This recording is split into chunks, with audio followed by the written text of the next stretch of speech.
Hey everybody, how's it going? Welcome back to Stylist Meets Vinyl. My name is Chris. This is a part 2 video of my most recent video, which was the thrift store blind vinyl buys. I went to a thrift store. I purchased 5 albums that I had never seen before, never heard of, and I just picked them based off of their album cover. I thought it looked pretty interesting, and I bought them for $1 a piece. They were all in really good condition. I listened to them, and now I'm here to report my thoughts on these albums. I want to thank everyone who commented on the last video and gave their input. Most people had never heard of many of these albums, but a few people had heard of them, gave me their thoughts, and I really do appreciate that. Shout out to Mike at T-Cat's Deep Vinyl Tracks. He gave some really good feedback, and if you don't know Mike's channel, check it out. He loves thrifting just like I do. He's got a vast musical knowledge. He's always showing really interesting records, and he knows a lot about the music that he shows. And he's got a great beard too, so make sure you check out his channel as well. Thanks, Mike, for your input. Okay, let's get into it here. As I mentioned, I have a tough time. Like, I want to keep my record collection nice and tight, so I try to only keep stuff that I really enjoy. But then again, on the flip side, you know, this is all about exploration, learning about new music, discovering new music. So I want to be kind of strict, but I also don't want to be too strict, because some things can grow on you over time. You know, there's a lot of songs and albums that I didn't used to like, and now I love them. And so I don't want to just decide like, oh, this wasn't for me, I'm gonna throw it away, and then maybe in a little while I might end up really liking it. So I'm really trying to walk that fine line, and it's a little tough. But anyways, let's get into the records here. So first one I showed, Box of Frogs. This was kind of a reunion of the guys from the Yardbirds, Chris Drea, Jim McCarty, and Paul Samuel Smith. They were the bassist, the drummer, and the rhythm guitarist in the Yardbirds. And they had a bit of a reunion. They got John Fiddler to join them on vocals.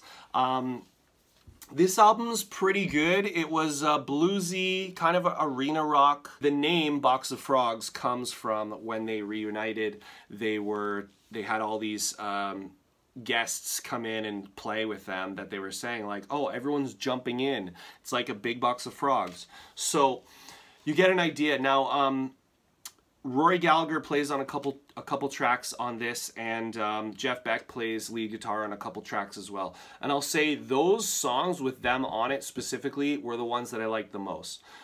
Some nice guitaring, some good licks. The rest of the album is decent. I didn't love it, but I think for $1, it's in good condition.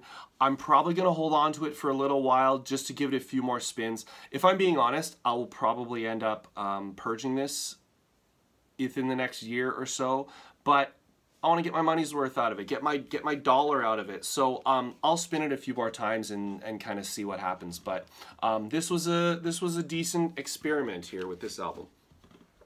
Okay, next up, The Brains, Audio Extremo. So this is, as I suspected, this is a new wave album.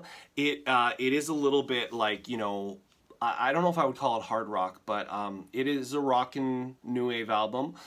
Some good guitar licks on here. Actually, this album sonically sounded really good. It's in really good condition. It sounded great. My one criticism of this album is that the vocals aren't that strong. And as I was listening to it, I was thinking, oh, this could be, you know, a really good band if they just got rid of their vocalist and changed vocalists. But as I discovered, I think the vocalist is the main songwriter and the band leader. So the Brains were formed in the late 70s. This album's from 1980. They were out of Atlanta, as I mentioned, a new wave band. I'm not the hugest fan of new wave, but I did enjoy this album. This is an EP, so only 6 songs on it. Very cool cover. I think, like, I really, as I was putting this on, I was like, please be a good album because I like the cover and I think it's a cool conversation piece. So yeah, I think this is one that will stay in my collection just for the uniqueness of it. There's not a lot of versions of this on Discogs, and actually on this isn't able to stream on Wikipedia.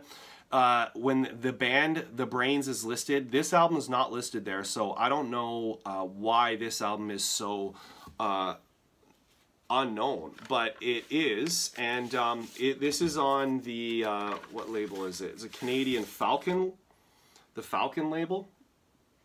You'll see right there. Great condition, sounded good. Some good licks on here. So yeah, this one's gonna stay in the collection for the time being. Was really cool. Okay, next up we've got the Salsoul Orchestra, Nice and Nasty. This is, as I mentioned, my girlfriend said to me, if someone needs to put a girl's butt on their album, then they're just trying to sell albums and it's probably not very good. And she was absolutely right. This is, so I heard it was funk soul. It's got a little bit of funk, a little bit of soul, but a lot of disco on here. And just honestly did not do it for me. I couldn't really get through it. The side one is called Left Cheek, side two is called Right Cheek. Yeah, just way too disco-y. This one will not stay in the collection, so this was a fail. But only paid $1 for it.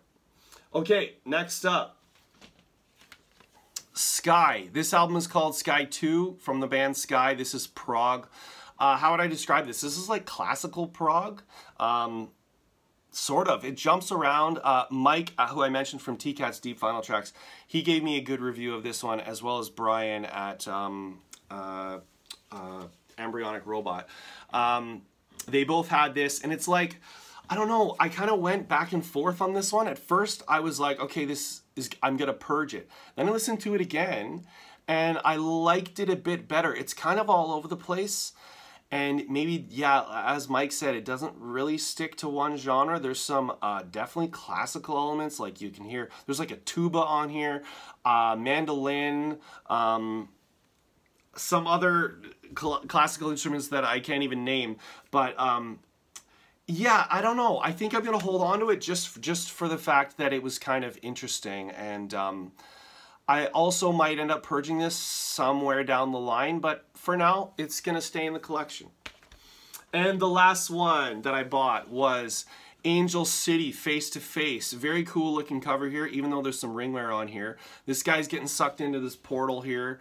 And so this is an Australian band. This is considered Australian pub rock / hard rock.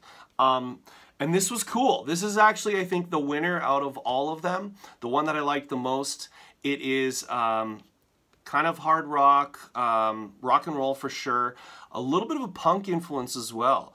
And this is actually, so when the band is called The Angels, the Australian band, when they toured North America to disassociate themselves from other bands, they called themselves Angel City. They weren't too happy about it, but this is like an amalgamation of their first 2 or 3 albums. And yeah, I think this was a success. Honestly, I think this one and The Brains alone, you know, $2.50. If I'm thinking of the $5 I spent, they're worth the $2.50 each. So this one will stay in the collection, and I'll spin it a little bit more.